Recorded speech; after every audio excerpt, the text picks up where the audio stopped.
This is verse 29, the 14th chapter, Gospel of Matthew. In the midst of the account of Jesus walking on the water, approaching the boat, announcing to the disciples that ego eimi, it is I, and Peter, for whatever reason, makes the request that Jesus would summon him to walk on the water. Some people have compared this to the occasion when Satan was tempting Jesus to leap off the temple, and that this was a similar kind of situation, testing God. Of course, the huge difference is that Satan was trying to induce Jesus to jump off the temple with no particular authorization from heaven to do so, which would indeed be a good example of tempting God.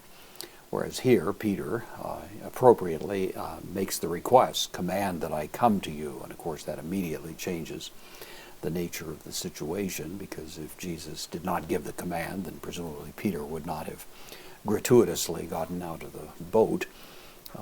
The idea is that when Jesus commands us to do something, then certainly there's nothing that should stand in our way of obedience, and that is certainly the working principle here. We have ho, the article the, standing for the subject, Jesus, he. Sometimes the article can function in that way.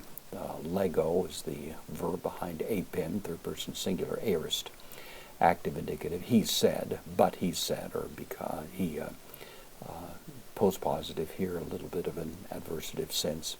So he said, elthe, this is from erchomai, second person singular, aorist, active imperative. So he said, come, and that of course becomes the authorization for Peter to act accordingly. Kai, the connective, katabas, from katabino, to go down or to get out of would be the sense here, get out of the boat, is the masculine singular nominative of the aorist participle. So, and having gotten out, or having gone down, literally, apo, preposition with the genitive to ployu, from the boat, having gone out in the boat.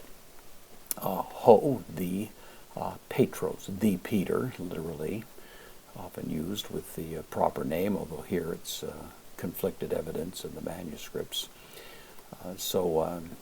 Peter, having gotten out into the boat, peripatesin, from peripateo, means I walk. This is the third person singular, aorist, active, indicative. So Peter walked.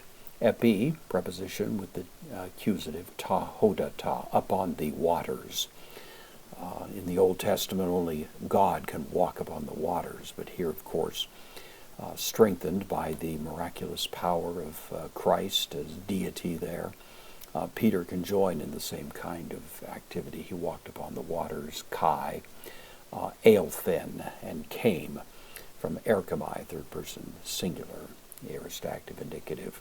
Came pros with the accusative, often used as a preposition in situations where there's motion, as we have it here, pros ton ieson, to or unto the Jesus, literally. So quite a moment, Peter there walking on the water to Jesus at the command of Jesus.